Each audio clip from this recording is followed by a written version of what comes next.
Oh, what a boring day, Janvi. Let's go out. Sure, let's go outside in the backyard and play badminton.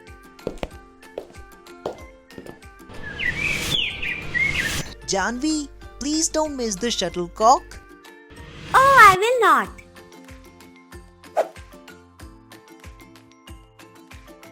Oh, Janvi, this tree is so tall. How will we get our shuttlecock back? The tree is far away, so we will use that for the tree. Oh, I get it. But I always get confused with these words. No problem.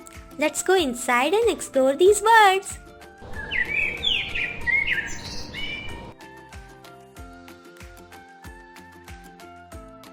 Well, they are special words we use to talk about things close to us or far away.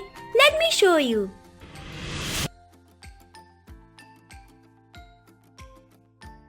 Akshit, look at this doll. It's my favorite. Yes, this is beautiful. That's right. This is a word we use to talk about something close to us, like this doll right here. Akshit, look at that book on the shelf. It's about animals. Oh, I can see that.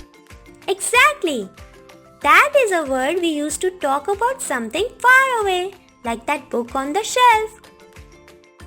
Akshit, let's play with these toys. Yes, let's play with them.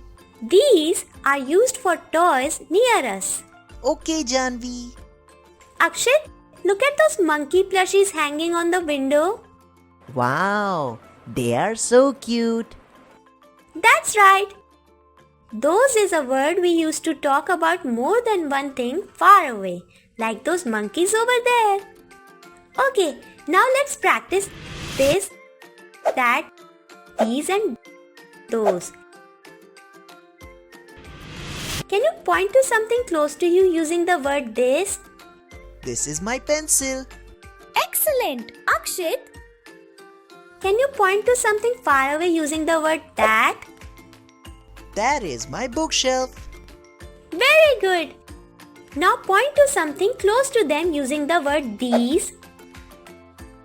These are my books. Wonderful! Now point to something more than one far away using the word those. Those flower pots are on the window. Excellent, Akshit! Now we know how to use this, that, these and those. Yes, Janvi. Well done, Akshit!